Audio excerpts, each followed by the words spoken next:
Ok, bonjour à toutes et à tous. Merci d'être avec nous aujourd'hui. Alors, bienvenue à tous pour le cinquième épisode des coulisses.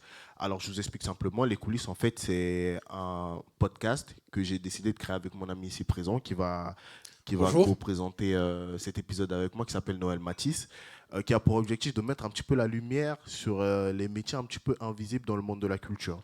Et donc, pour cette première saison, en 6 épisodes, on a décidé de venir faire ça au Théâtre 14 et Mathieu Touzé nous a très, on va dire, généreusement accueillis. Alors, aujourd'hui, on se retrouve avec Mathieu Touzé et Yuming E, c'est bien ça. Nous allons aujourd'hui parler un peu du processus créatif du spectacle Les Bonnes. Je ne sais pas si vous avez pu regarder le spectacle Les Bonnes, je pense que la majorité ont pu le voir, du spectacle Les Bonnes. Et donc, notre objectif aujourd'hui, c'est vraiment de comprendre la mise en place du spectacle et comment Yu-Ming a créé son personnage de Madame. Donc, alors on commence par le commencement et on est lancé. Alors, Yuming, salut. Salut. Quand j'ai regardé la pièce pour la première fois, au-delà du côté très expressif et extravagant de ton personnage, j'ai trouvé ta performance assez musicale, avec différentes variations de voix, même des fois, tu pousses un petit peu la chansonnette, un petit peu, je trouve. Euh, Est-ce que tu peux nous parler de comment tu as construit la partition vocale de Madame? Mais c'est hyper juste de parler de partition, parce que c'est vraiment une partition. Puis moi, j'ai une formation musicale, donc je le travaille vraiment comme ça. Je pense que la première chose, avant même de pousser la chansonnette, de savoir les notes que je fais sur Madame, c'était le rythme à trouver, qui est très important au théâtre. Et donc, il y a un rythme très très fort dans l'écriture de Genet qu'on a cherché avec Mathieu. Et donc ça a été d'abord la première chose, le rythme. Et ensuite, j'ai créé les notes.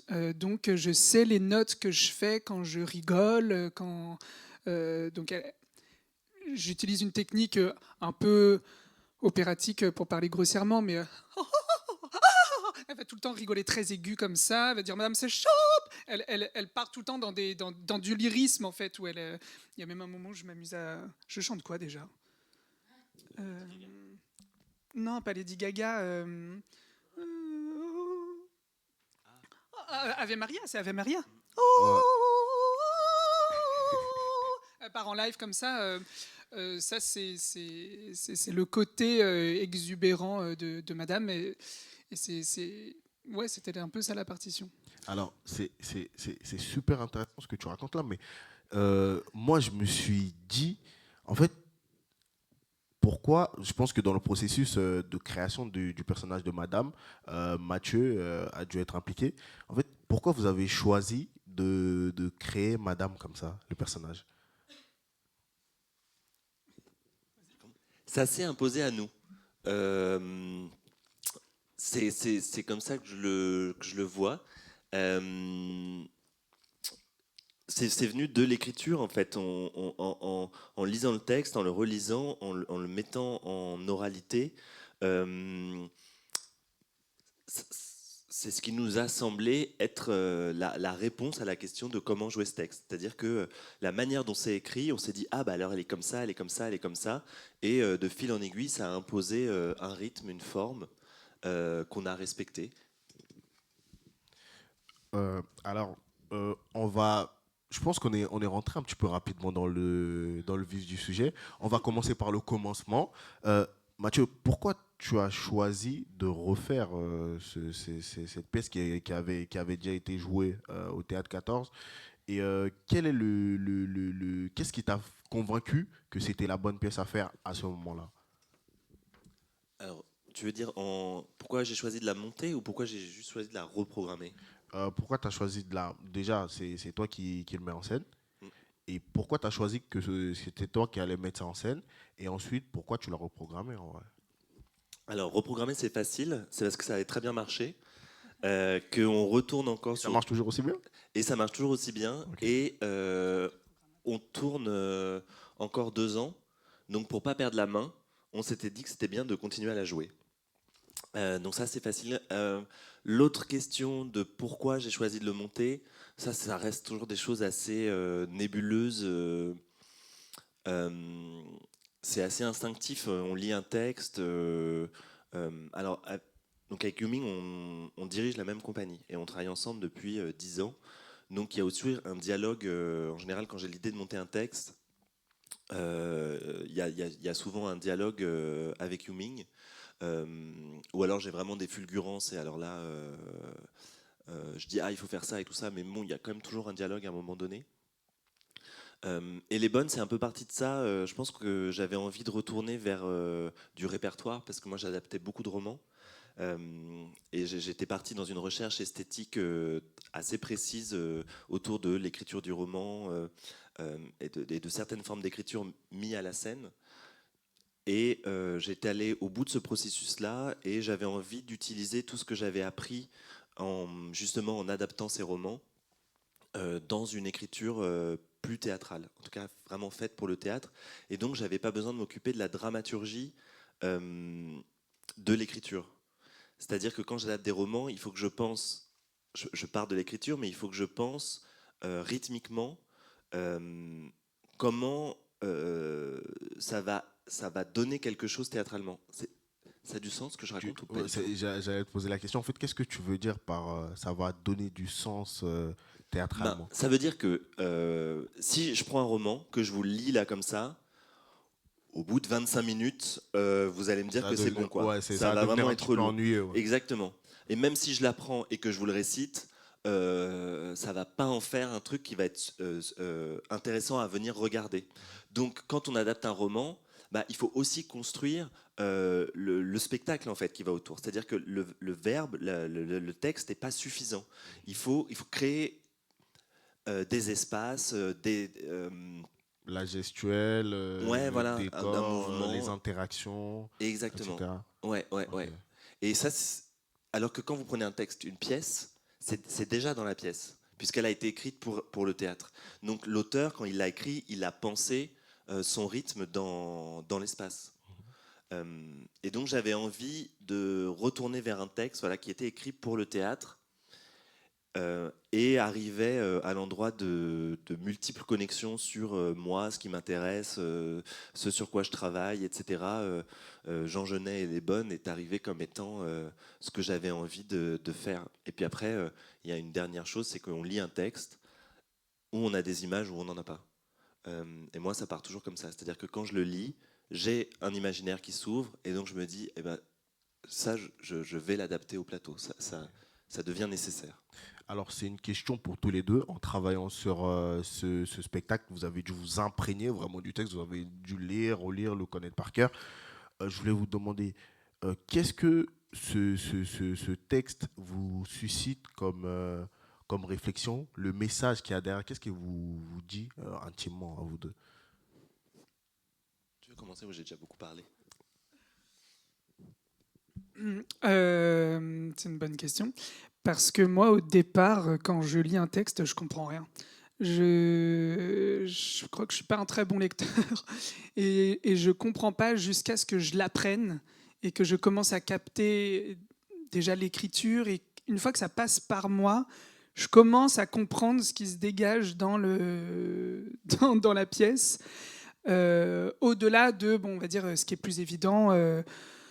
Des relations sociales entre les bonnes et madame, des choses qui sont un peu évidentes et écrites, m'est apparu, mais aussi avec la mise en scène que Mathieu propose et tout ça, par exemple, est-ce que madame est réelle ou pas? Est-ce qu'elle est vraiment là? Est-ce que... et tout ça, ça vient un peu après, un peu plus tard, mais aujourd'hui, je suis plus dans ces questionnements-là, quoi. Est-ce qu'elle est vraiment réelle? Par exemple, là, en ce moment, les questionnements que j'ai autour de madame particulièrement, c'est est-ce qu'elle est naïve? Voilà. C'est-à-dire par naïve, qu'est-ce que tu veux dire par ta pensée? Eh bien, par exemple, je m'inspire pas mal de Glenn Close, qui joue Cruella dans Les 101 Dalmatiens. Et en fait, les méchants dans les Disney, ils sont souvent juste méchants, dans l'idée. C'est un méchant, je sais pas, elle est née méchante, elle est méchante. Ok. Et du coup, ajouter une part de naïveté permet de mettre un peu de relief dans le personnage de Madame. Et du coup, c'est un peu ça que aujourd'hui je me pose comme question. Est-ce que des gens, donc Madame, qui est quelqu'un qui est privilégié dans l'idée, elle est toujours née avec voilà, tous ses privilèges, de l'argent et tout ça, elle ne se rend pas compte de plein de choses. Est-ce qu'elle est que méchante ou est-ce qu'elle est aussi naïve? Est-ce qu'elle est aussi pas complètement consciente de certaines choses? Après, je pense qu'elle est réellement perverse et que voilà, elle utilise son pouvoir et tout ça, mais est-ce qu'elle en a toujours... Je pense que utiliser qu'une seule couleur et que faire comme si elle avait toujours consciente d'être méchante avec ses bonnes n'est pas assez intéressant à jouer. Et donc je pense que parfois elle le fait de manière hyper naïve. Peut-être que parfois elle a même l'impression qu'elle est gentille. Mais moi, j'ai regardé la pièce et moi, après, c'est une réflexion. J'avais l'impression que elle vivait dans un monde aussi qui était un petit peu où tout était facile pour elle et donc elle pouvait se permettre aussi un petit peu cette forme de naïveté parce qu'elle avait de quoi se protéger Complètement. et elle avait absolument tout. Complètement. Et justement, en parlant de ça, on a ici les deux interprètes des bonnes. Je voulais aussi vous poser la question. Comment vous avez construit cette relation entre amour-haine un petit peu entre les deux sœurs? C'est induit dans le texte, beaucoup. Les vases communicants entre la dominée, la soumise, et vraiment ça tourne en fait. Ça fait partie du jeu qu'elles ont entre elles. Donc après, comme c'est du jeu, je sais pas, on a aussi cherché toutes les deux aussi ensemble, bien sûr, à passer de l'un à l'autre. Ça se construit pour nous à deux et puis après avec Yu-Ming aussi à trois. La relation, comme disait Stéphanie, dominante-dominée. Et ce qui est intéressant, c'est que ça varie quasiment presque d'une réplique à l'autre. Il y a des séquences où très nettement l'une mène le jeu et puis ça se renverse. Et c'est pareil avec Madame, sauf qu'elle a quand même un petit peu tendance à mener la danse parce que socialement, il y a une différence qui n'est pas comblable. C'est très intéressant. En plus, je m'étais rendu compte que dès que Madame arrivait, en plus du jeu de Yu-Ming, en fait, on avait l'impression qu'elle prenait toute la place. On ne voyait qu'elle, c'est elle qui marchait un petit peu partout, qui bougeait, qui criait, qui prenait tout l'espace. Donc ouais, c'est très intéressant. Et je voulais vous demander aussi, en fait, est-ce que vous avez, de vous, comme Yu-Ming et Mathieu, vous avez dû vous imprégner du texte. Qu'est-ce que vous en avez tiré comme message dans comment ça s'appelle, dans la pièce? C'est des questions un petit peu compliquées, mais prenez votre temps.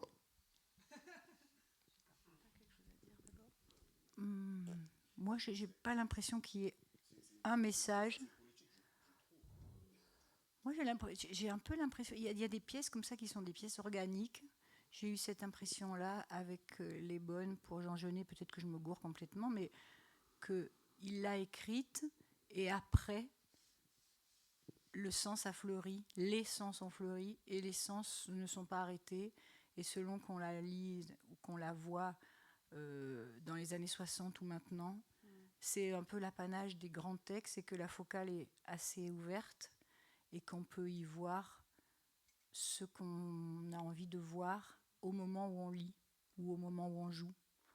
Et que demain, un autre metteur en scène, une autre metteuse en scène s'en empare, ça racontera encore autre chose. Après, il y a des choses communes, évidemment, mais le fait, effectivement, que Madame soit jouée par Yu-Ming, c'est un message c'est un marqueur prépondérant de la mise en scène de Mathieu, mais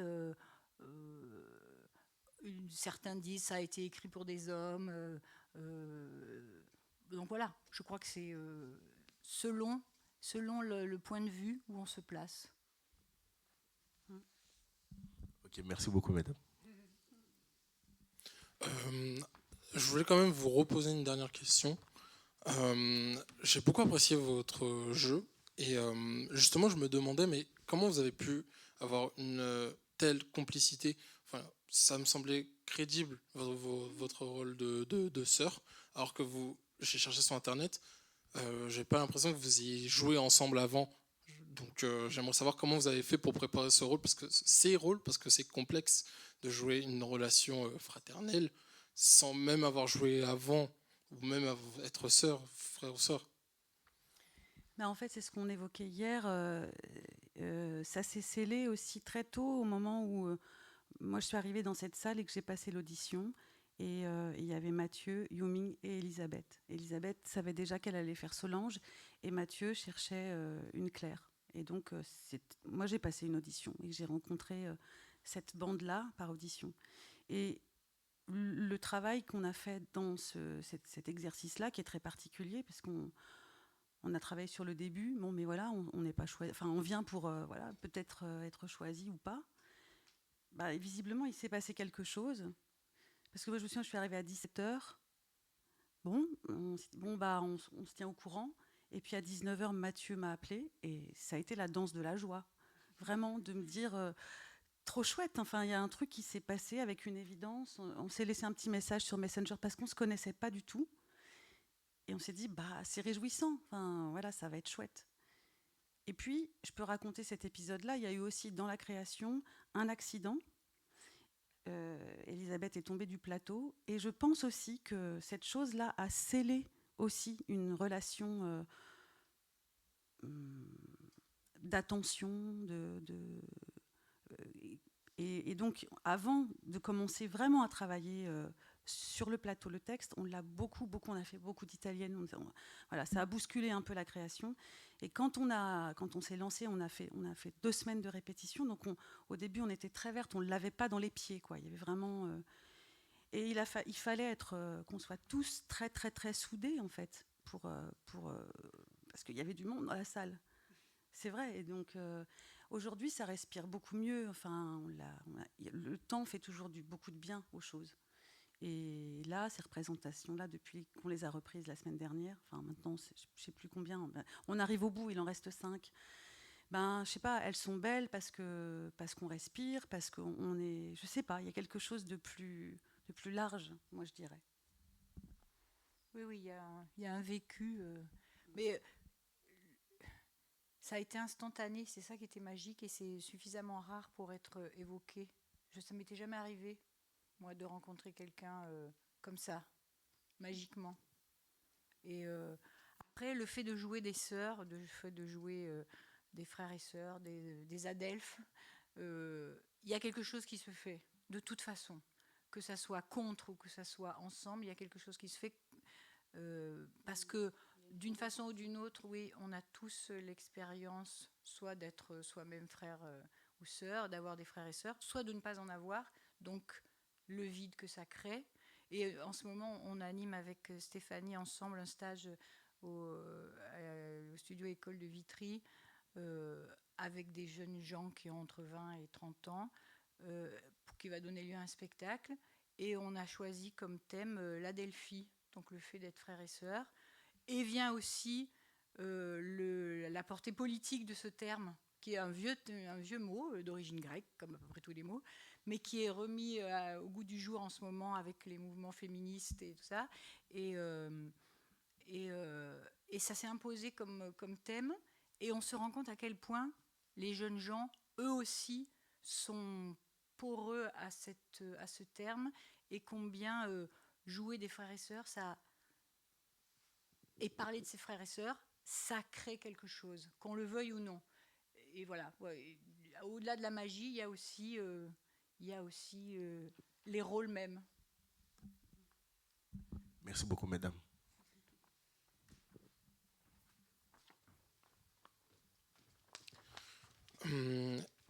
Mais alors, pendant les répétitions, Mathieu, est-ce qu'il y a eu un moment où tu as senti que tout s'emboîtait pour le spectacle, un déclic particulier? Oui. Oui, et même plusieurs en fait. Monter un spectacle, c'est un peu fonctionner par marche ou par. C'est comme un chemin avec plein de portes et on passe dans une pièce toujours différente. Et il y a des paliers comme ça. En fait, il y a des choses où à un moment donné, une porte va s'ouvrir et puis on va passer dans une nouvelle pièce dans laquelle on va pouvoir travailler. Et puis on va passer une nouvelle porte dans laquelle on va pouvoir travailler. Et et après moi je fonctionne peut-être beaucoup comme ça, mais par révélation.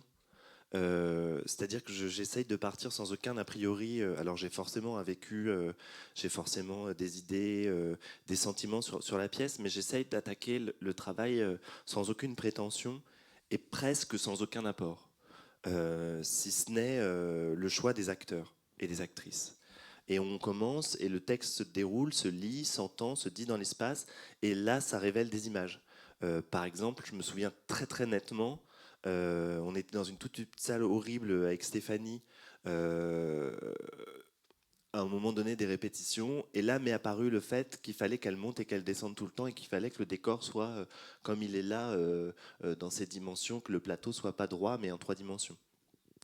Euh, et, et quand cette logique-là, elle apparaît, on sait que c'est ça, et ça c'est très instinctif. Donc en tout cas ça fonctionne par apparition comme ça. Ou comme quand on essaye de se dire ah, j'ai l'impression que madame, elle circule, en fait, elle doit changer de robe.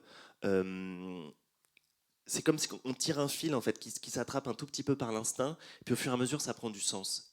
Et on se rend compte qu'en fait, on a lu le sens. Ça nous est apparu par le travail. D'accord, je comprends. Mais quand, par exemple, tu penses avoir un fil, avoir le sens, mais que du coup, tu te dis finalement, c'est pas ce que tu voulais faire et tout. Comment tu gères ce genre de choses? En fait, y a pas grand-chose que je veux faire, en amont en tout cas. À chaque fois que j'ai dessiné un décor avant d'attaquer des répétitions, des trucs comme ça, ça n'a jamais été ce qu'on a fait. Parce que je crois que pour qu'un spectacle soit réussi, il faut vraiment, euh, si je dis attendre les réponses du plateau, c'est un peu trop ésotérique, ou en tout cas c'est le plateau qui parle. C'est-à-dire que c'est devant vous, il y a quelque chose qui apparaît, ou alors vous visualisez ce qui va apparaître. Ça, si moi je pouvais définir ce que je fais, c'est que je prévisualise, j'anticipe le visuel.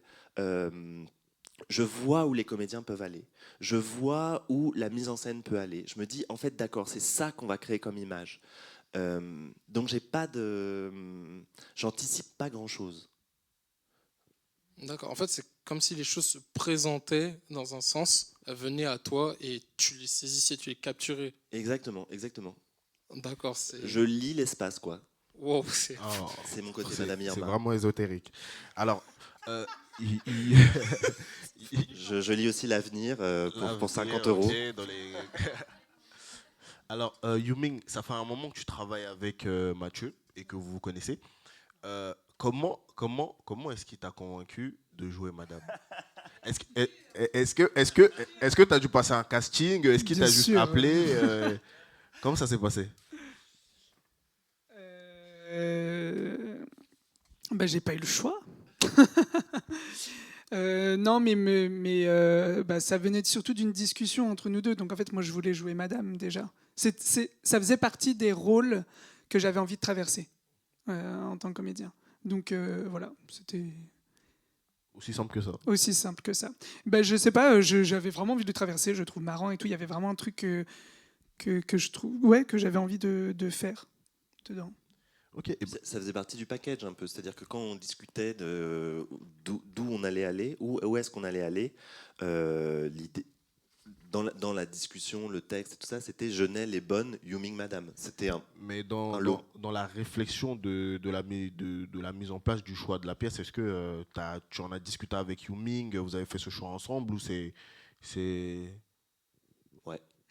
Ok, ok.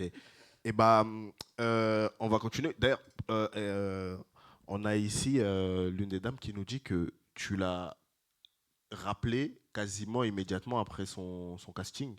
Qu'est-ce que tu as vu comment ça s'appelle, pendant le casting qui t'a fait la chose? Ben, je vais vous dire la même chose. C'est-à-dire que j'ai vu une évidence.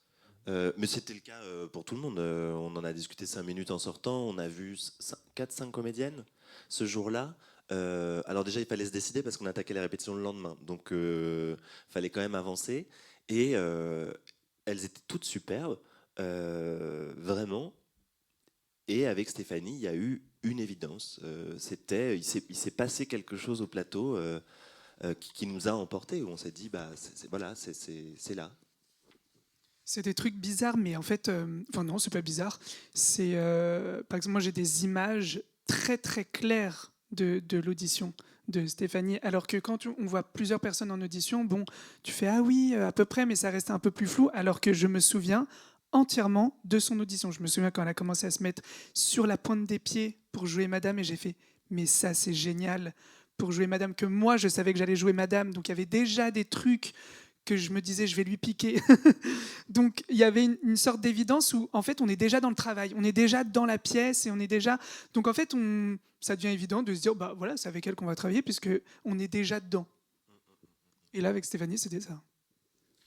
Mais alors, si je comprends bien, vous vous inspirez entre vous continuellement dans votre manière de jouer, la façon de se déplacer sur scène, ce genre de choses. Et du coup, cette pièce aussi, elle te sert dans ta vie de comédien de tous les jours. À chaque pièce que tu fais, c'est comme si tu emmagasinais de l'expérience, ce genre de choses. Ah bah oui carrément. Puis moi j'avais à apprendre aussi parce qu'elles ont plus d'expérience que moi. Donc il y avait aussi à regarder ça, comment des comédiennes s'emparent d'un texte et puis les partitions sont plus importantes, leurs partitions. Et aussi, après ce qui est marrant là dans ce qu'on fait, c'est que la pièce, c'est qu'elles imitent Madame. Et bah, Madame, elle arrive toujours à la fin. Donc au début, en fait, on voyait quand même beaucoup plus leur passage. Et donc moi, j'ai commencé à me dire, attends, si je passais par ce que je vais leur choper, par les imiter, et comme ça, on aura l'impression que bah, c'est elle qui imite Madame puisque je fais le truc. Mais en fait, j'ai commencé à faire ça. Et puis aujourd'hui, on se pique des trucs mutuellement un peu tout le temps, des petites blagues, des petites choses. Et donc voilà, ça se... Non, d'accord. D'accord, je comprends. C'est en suspens dans l'espace. Je ne finirai pas la phrase. Pas de souci, hein. J'ai compris l'essentiel. Alors, c'est une pièce, Mathieu, qui est assez musicale. Et à un moment, tu as mis une chanson de Mylène Farmer. Je suis désolé. Mylène Farmer. Et je voulais te demander, en fait, pourquoi avoir choisi cette chanson. Parce qu'elle est parfaite, cette chanson. Et que moi, moi, j'ai un univers très très pop. J'aime beaucoup Mylène Farmer. Je l'ai mis dans d'autres spectacles. Et j'aime bien qu'il y ait comme ça une référence commune au milieu des spectacles. Et dans le texte, elles disent chantons, chantons. Et elles ne chantent pas. Donc c'est bizarre. Donc, tu as décidé de leur faire chanter. Donc je trouvais qu'il fallait une chanson à ce moment-là. Ça me paraissait normal, nécessaire. Voilà. J'ai un peu réfléchi à quelle chanson et très vite, puisque donc je connais assez bien le répertoire de Mylène. Celle-là, je trouve. Mais il y a même des gens qui pensent qu'elle a été écrite pour le spectacle, tellement il y a de références. Elles s'inventent une vie, elles détestent le monde, elles ont une espèce de volonté d'excellence morale tout en voulant le détruire. Voilà, je trouve qu'il y a, il y a il y a presque des phrases qui sont les mêmes dans la chanson et dans le texte. Je trouve que l'univers de Mylène Farmer et l'univers de Jean Genet se répondent plutôt pas mal, puisque je trouve que Jean Genet, c'est un peu pour moi tout le début tout le début d'un mouvement et d'une esthétique qu'on appelle queer. Et qui découle aujourd'hui. Et c'est pour ça qu'en fait, dans la pièce, il y a beaucoup de références à un mouvement queer LGBTQIA+, qu'on a aujourd'hui. Et le lip sync fait partie de ces références. Madame, elle a plein de choses qu'elle prend au drama queen, et je pense que Jean Genet, vu la manière dont c'est écrit, et vu les déclarations qu'il a fait dans sa vie, etc., était quand même une grosse drama queen. Et donc c'était important pour moi que ces références-là existent, parce que... non, bah alors là, je vais partir trop loin. Non, tu peux Non, continuer, continue, ça nous intéresse, là. Ça nous intéresse. C'était important pour moi que ça existe, parce que je trouve que Jean Genet, quand j'ai commencé à travailler, c'était, comme je vous l'ai dit, d'habitude je travaillais plutôt sur des romans contemporains, et donc des textes donc, que j'étais le premier à monter. Donc j'étais tout seul face à ces textes-là. Jean Genet, Les Bonnes, ça a été beaucoup monté, la pièce elle est ancienne, elle fait partie du programme du bac, donc ça a été énormément commenté. Et ça a été énormément attribué au théâtre maintenant, qu'on appelle théâtre public, théâtre de réflexion, théâtre de recherche, ce qu'on veut. Et donc il y a des personnes qui se sont emparées de ce texte-là et qui en ont fait leur objet dans un truc très académique. Et on avait d'ailleurs des enseignants qui nous appelaient en nous disant ah voilà, est-ce que la mise en scène n'est pas trop sulfureuse parce que c'est Jean Genet, alors on a peur. Et vous êtes là, mais les gars, vous avez lu Jean Genet parce que là, les bonnes, c'est ultra soft à côté des romans et tout ça. Et donc pour moi, c'était important comme de se réapproprier en tant que communauté Jean Genet à son endroit. Et donc de remettre les codes ou de mettre les codes et de rappeler toutes les correspondances qu'il y a entre les codes de la communauté queer et de Jean Genet, pour résumer. C'est un sorte de travail aussi militant que tu as fait par le biais de ta pièce, ou je vais un peu trop loin avec mon mot? Bah, moi, comme ça, je dirais que ça va trop loin. Après, Pas de souci. après, je pense que c'est pas forcément faux. Non, mais qu'est-ce que oh là, qu'est-ce que du militantisme? À quel endroit ça commence? Est-ce que c'est dans le seul fait de s'assumer soi et d'être libre? À l'évidence, aujourd'hui, oui. Donc, je pense que tu as raison, en fait. Rien que le fait, mais après, rien que le fait de monter un spectacle en étant sincère avec soi-même, c'est déjà au moins politique et donc sûrement militant, ouais. D'accord, ok, je comprends tout à fait. Euh, Maintenant, on va passer à la vie du spectacle. Mathieu, est-ce que tu continues à donner des notes après les représentations? Comment tu réagis après chaque représentation? Ce que je veux dire. J'ai énormément de notes qui me traversent j'essaye de voir toutes les représentations. Euh, J'aime pas être loin du travail. J'aime pas ne pas être là quand ça joue. Parce que dans les pièces, il y a une énorme partie de moi-même.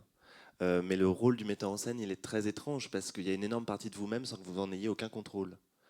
Donc c'est votre nom, c'est vous, c'est vos sentiments, c'est votre vie, mais c'est pas vous qui l'a manipulé à ce moment-là. C'est d'autres gens avec qui vous êtes en échange et en communication.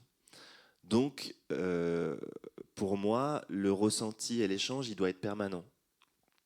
Et puis, comme je vous disais, alors, je pense qu'il y a quand même un moment où je me calme, mais ça fonctionne, comme je disais, par porte, en fait. Et ce qui est difficile au théâtre, c'est que on construit et l'interprétation d'une partition, mais on écrit également la partition en même temps. Donc il y a une correspondance entre les deux. Et et puis c'est vivant, donc ça s'affine toujours. Et l'écriture de Jean Genet particulièrement, elle est ultra précise, donc ça se décale tout le temps. Et puis comme on joue et qu'on est soi et que on circule avec, si vous voulez, chaque représentation elle est nouvelle parce que chaque soir vous êtes quelqu'un de différent. Et donc, cette personne nouvelle chaque soir, elle a sa propre vie, ses propres questionnements, ses propres difficultés. Et tout ça, ça entre en résonance. Et tout ça, il faut l'accorder tout le temps, en fait. Comme quand vous réaccordez comment ça s'appelle, les orchestres, ils se réaccordent avant de commencer chaque partition, en fait. Chaque concert.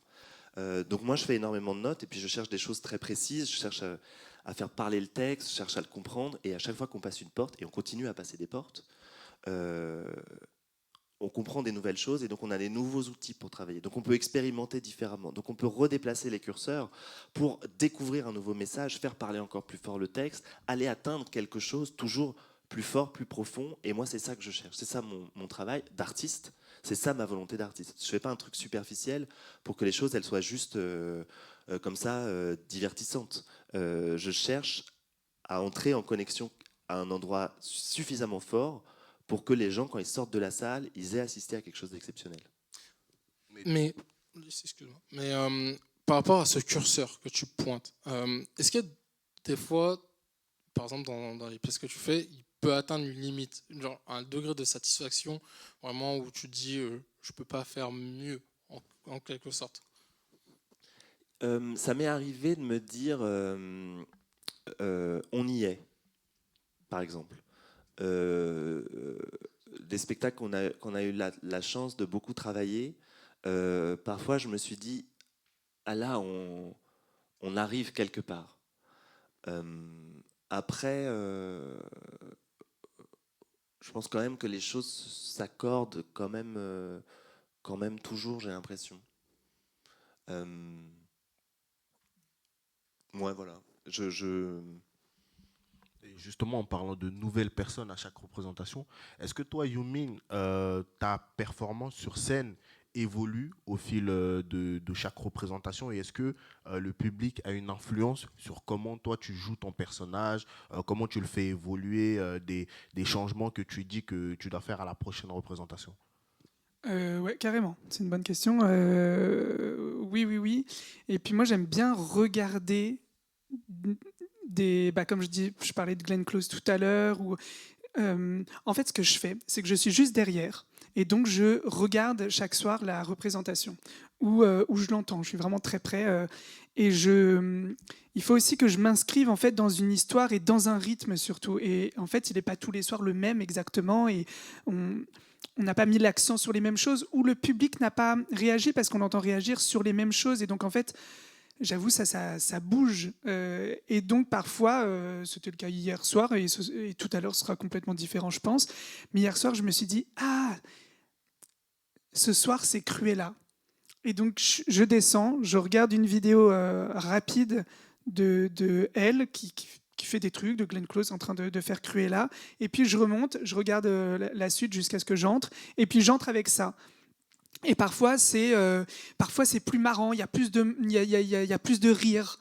Et donc je me dis oh c'est plus Maria Pacôme. Et donc ouais, j'entre différemment. Et j'avoue, je pense que je joue très différemment quand je sais qui est dans la salle ou pas. Okay, mais quand tu dis tu sais qui est dans la salle, non mais tu je sais pas s'il y a ta famille, tu vois, si ma mère elle me dit qu'elle vient ou une amie et tout ça, je pense que ça influe. Ok. Ouais. Ok. Et par exemple, on va prendre l'exemple. Qu'est-ce qui changerait s'il y avait, par exemple, ta mère dans la salle par rapport aux autres? Qu'est-ce qui changerait dans ton personnage? Parce c'est déjà un personnage assez extravagant. Comment tu pourrais changer qu'est-ce que tu pourrais changer chez le personnage pour s'adapter à une personne, on va dire? Je sais pas si c'est aussi... Ça dépend. Parce que moi, j'ai l'impression que c'est des trucs énormes, mais ça se trouve, il y a des gens qui voient plusieurs fois le spectacle et qui ne verront absolument aucun changement. mais en fait, ça influe le rythme, ça influe, je sais pas, il y a ta mère dans la salle. Là, c'est pas sur ce spectacle-là, mais il y a des spectacles où un jour, ma mère, elle est venue et pour la première fois, je réalise que je dis maman dans le spectacle. C'est des choses comme ça et tout d'un coup, il y a un mot qui t'apparaît très fort parce qu'il y a quelqu'un dans la salle, il y a des choses un peu comme ça. Et donc d'un coup, ce mot a tout un passé forcément, et ça influe le reste de ma manière de jouer et tout ça. Donc là, il y a peut-être des trucs drôles où je me dis ça ma mère, ça va la faire rire. Donc je sais pas, il y a des choses un petit peu comme ça qui bougent. Et si je me dis là, ce sera pas Maria Pacôme, ce sera Meryl Streep, je vais arriver en criant beaucoup moins. Mais je pense qu'elle sera plus flippante. Donc ça, voilà, c'est comme ça que ça bouge. Et alors, ce que j'adore, j'avoue, c'est que quand je change des choses comme ça et que j'arrive, c'est le regard de mes partenaires. C'est le regard des comédiennes ou des silences que je mets et que je regarde. C'est les regards que j'ai en retour. Et ce qui est génial, c'est que ces moments-là de regard tu te dis, ah, on est en écoute. Voilà. Mais pour revenir sur ta prestation, vu que c'était quand même assez complexe avec beaucoup de déplacements, tout ça, beaucoup de choses qui me semblaient assez complexes, comment tu fais si par exemple tu as un petit couac, un petit truc qui gêne Mais j'en ai pas. T'en as jamais? Ça n'arrive jamais?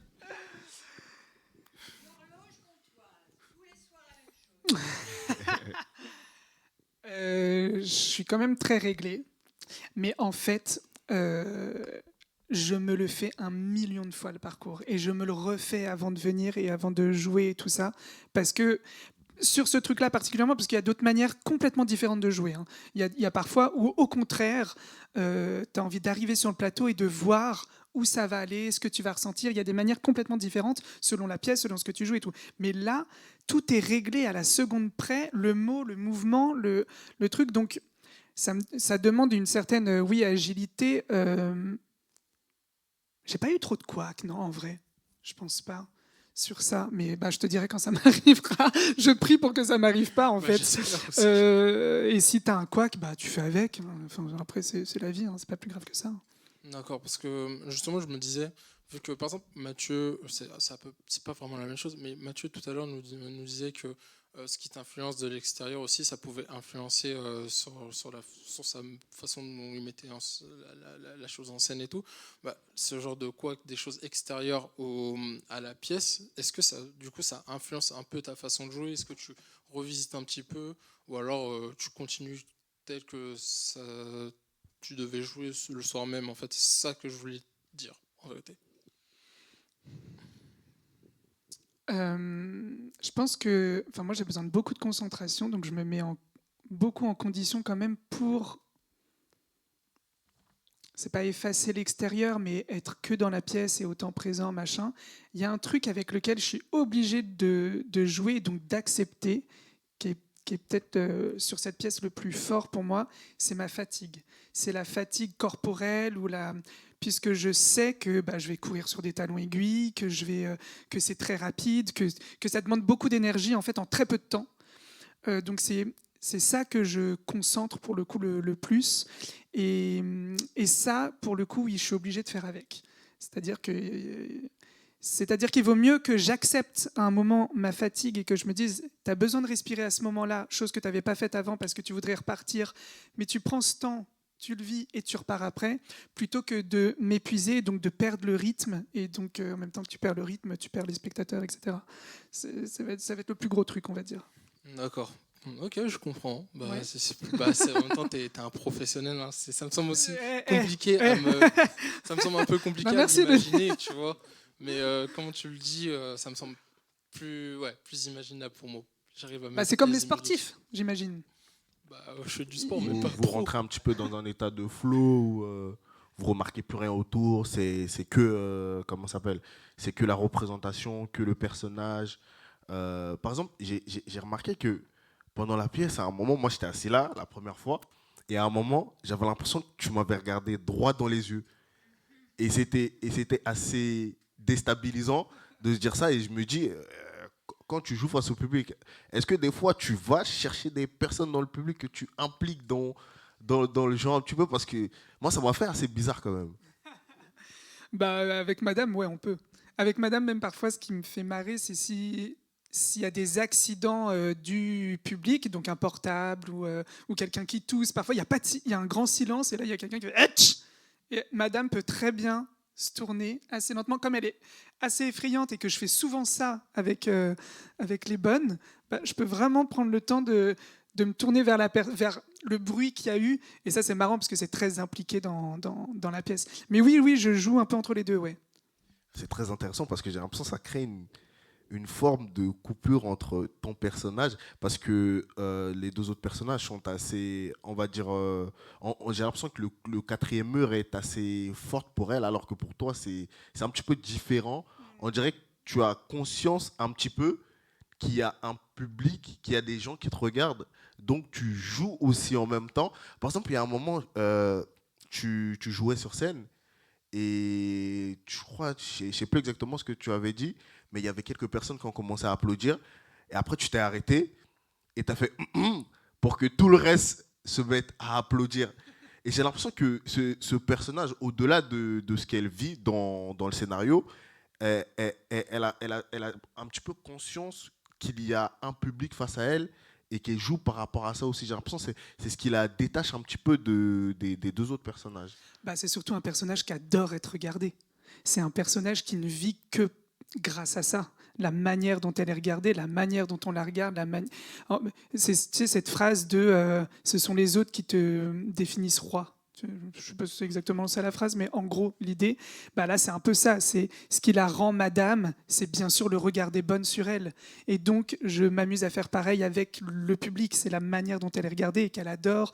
Et donc, exactement ce moment-là où je m'amuse à faire d'abord applaudir les bonnes, et puis exactement ce que tu dis. Donc, c'est d'abord dans la fiction, dans le quatrième mur, puis je me tourne vers le public en disant, vous allez aussi applaudir. Donc ce partage, oui, c'est vraiment, elle aime être regardée, et il faut qu'elle soit regardée, sinon elle n'existerait pas. Et c'est un déterminisme aussi du pouvoir. Madame, elle a tous les pouvoirs. Elle n'est pas enfermée. Donc elle peut regarder. Et d'ailleurs, les bonnes, quand elles traversent leur mur de leur enfermement, comme Solange à la fin, elle traverse et elle va s'adresser aux gens. Et en fait, tous ceux qui ont le pouvoir ou les moments de pouvoir, c'est montré par cette capacité à avoir le droit et à reprendre. Parce que quand on s'adresse directement aux spectateurs, quelque part, on reprend le pouvoir. D'un coup, on n'est plus juste observé. On est là, on les prend à témoin. Et en général, quand on les regarde, ça a plutôt tendance, comme tu l'as dit, à les angoisser. Comme avec le laitier, on a rajouté un regard face public. Donc tout le monde est là, un peu en train d'observer, un peu en même temps gêné d'être voyeur et en même temps trop content d'être voyeur. Et quand d'un coup, la personne qu'on regarde nous regarde, alors là, plus personne, d'un coup, tout le monde devient très respectable. Et c'est donc la capacité d'avoir le droit de regarder et de faire face, c'est un élément de pouvoir. Ok. Et bah, je pense que on arrive à la partie interaction avec le public. Donc, on a décidé de réserver 10 minutes au public. Si vous avez des questions à poser, justement, on a le monsieur ici présent. Tenez. Vous m'entendez là? Oui, je voulais juste faire remarquer que si la Bruyère avait écrit un chapitre sur la perversité, là on est gâté, on l'a là. Je crois qu'on avait 3 perverses en fait. 3 perverses qui se font des concours. Ça c'est pour la partie la plus importante de la pièce. Il y a une chose qui m'a bien plu, c'est la chanson. Là. Les deux sœurs en train de chanter, ça m'a fait... J'étais mort de rire. Je dois dire que c'était un très bon moment. Il y a un petit truc que j'ai pas aimé, c'est et que j'ai pas compris, l'allusion à Télérama, parce que ça m'a fait sortir de la pièce. J'ai mis 20 ou 30 secondes avant de me remettre dans le coup.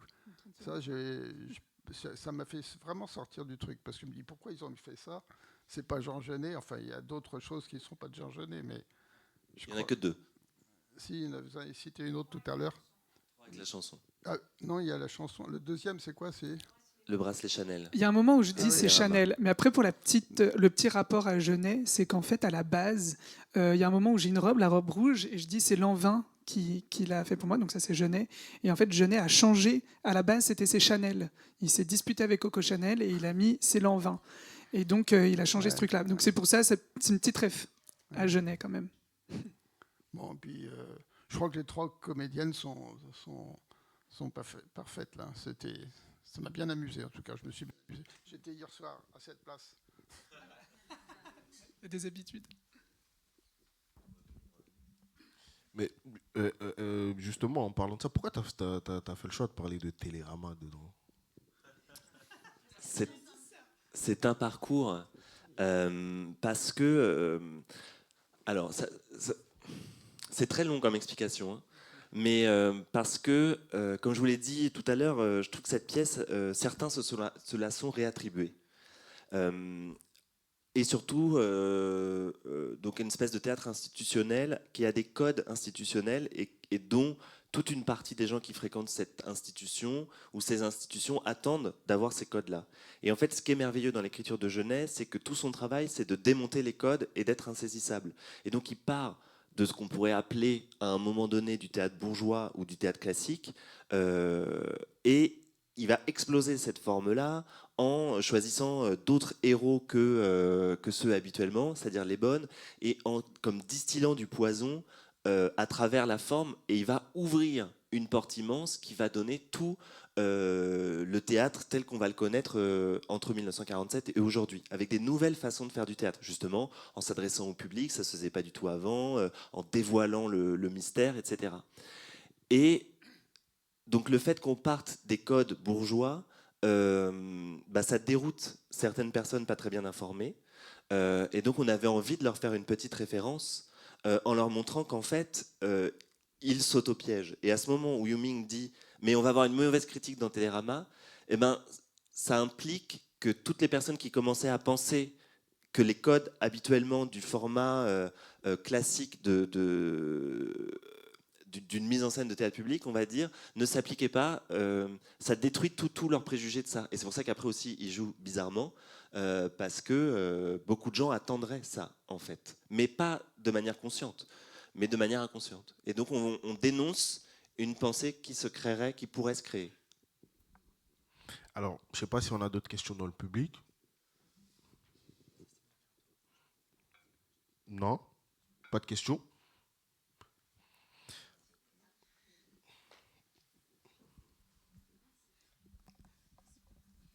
Moi, j'avais une question concernant la reprise justement des bonnes par rapport à. Donc, j'avais vu la pièce l'année dernière et je l'ai revue cette année. Et j'ai trouvé qu'il y avait vraiment beaucoup de différences, même en termes de rythme, notamment et même sur le texte que j'ai entendu d'une toute autre manière cette année. Je sais que l'année dernière, la période de création était très courte. Comment c'était cette année? Est-ce que vous avez eu plus de temps? Ou est-ce que le fait de l'avoir déjà traversé l'année dernière a aidé à ce que, en une période tout aussi courte, vous puissiez la monter différemment?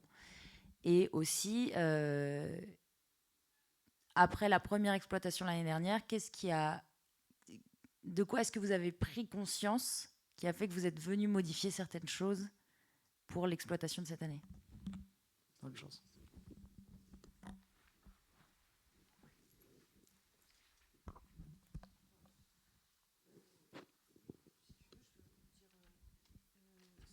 Ce que je disais tout à l'heure, je pense que le temps a du bon. Enfin, c'est comme un levain, comme on dit, comme un pain qui pousse, c'est ça le terme? C'est pareil, j'ai l'impression que le fait d'avoir aussi déposé cette année, ça fait du bien. Et ça fait du bien. On n'est pas parti de zéro. Vous disiez, vous parliez de reprise, on n'est pas parti de zéro, on est parti de là où on était l'année dernière. Et après, Mathieu a modifié des choses, il a beaucoup durci l'ambiance. J'imagine que c'est ce que vous avez ressenti, non? Je pense que la représentation est moins drôle que ce que c'était l'année dernière, je pense, et que c'est plus hard.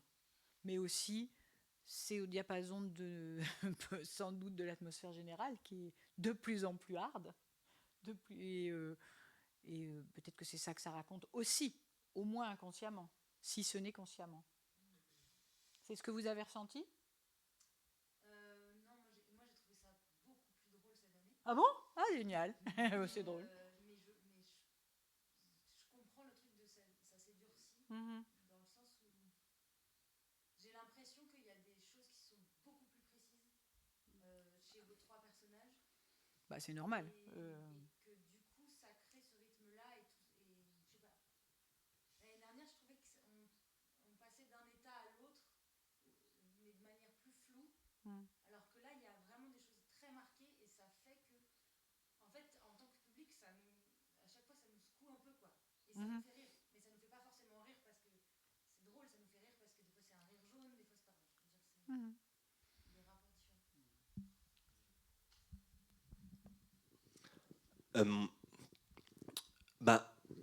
Moi, ce que je peux dire, c'est que déjà, donc on a créé en très peu de temps, comme le disait Stéphanie tout à l'heure, puisqu'on a eu vraiment au plateau 12 services, donc ça fait un service c'est 4 heures, donc ça fait 48 heures bout à bout, avec du temps entre, et puis après on a travaillé, on a joué ici 4 semaines, on a tourné, et on n'a jamais cessé de travailler, puisque comme je disais tout à l'heure, je fais beaucoup de notes pour trouver les endroits de jeu qui me conviennent, et je trouve vraiment ce qui est vraiment très excitant sur cette reprise, c'est que le texte vient d'un endroit plus précis, plus profond, plus intime, et donc il est nourri de beaucoup plus de, alors moi j'appelle ça comme ça, de pensée. La pensée, elle est plus claire, plus précise, et donc le texte est plus dit.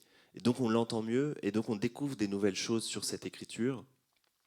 Et je ne sais pas si c'est une dureté qui apparaît, mais en tout cas un sens plus profond au texte qui est en train de s'ouvrir ou qui a la possibilité de s'ouvrir. Et je pense que on entend mieux l'écriture de Jean Genet, qui est acide et drôle, et que cette reprise, elle permet vraiment d'aller chercher quelque chose de beaucoup plus vrai sur l'écriture. Et c'est ça en tout cas, c'est ça que moi je vois sur cette reprise et que je trouve intéressant. Eh bien, merci à vous deux, Mathieu, Yuming, et toutes les personnes qui ont pu intervenir, Elisabeth et Stéphanie, excusez-moi, et toutes les personnes qui ont pu intervenir lors de notre enregistrement de podcast. Et je voulais vraiment féliciter toute l'équipe de manière aussi générale, le public qui s'est déplacé, parce que franchement, c'était vraiment... Merci. Merci à tous et à toutes. Merci beaucoup. Et on peut aussi, parce que tout à l'heure vous avez dit que c'était moi qui vous accueillais tout ça, mais on peut aussi beaucoup remercier Dominique Dany, exactement. qui quand même fait un travail. C'est avec Dominique Dany qu'on a monté le projet. C'était ma prof à l'université. Il y a un an, exactement. C'était ma prof à l'université. Bon, j'étais pas le plus studié de ses élèves, mais j'ai réussi à valider mon année, donc c'est bon. Et tu es là maintenant, donc c'est que t'as quand même géré. Donc, merci aux metteurs en scène, merci à Mathieu, merci à Yumi. Et Thomas Lelaitier qu'on n'a pas cité. Thomas Lelaitier, exactement. Indispensable. L'homme pour qui les sœurs se battent. Ouais. Donc, merci à toutes et à tous d'avoir été avec nous. Merci à Stéphane aussi. Merci, Stéphane là-haut, merci à Enrico aussi. Merci à Enrico. Et merci à tout le monde. Je tiens à préciser que c'est le préféré du public du Théâtre 14. Il a été élu personne préférée du public. Donc voilà, Enrico ici présent. Bravo, bravo. Merci au Théâtre 14 de nous avoir accueillis et merci à toutes et à tous de vous être déplacés aujourd'hui. Merci, au revoir. Au revoir.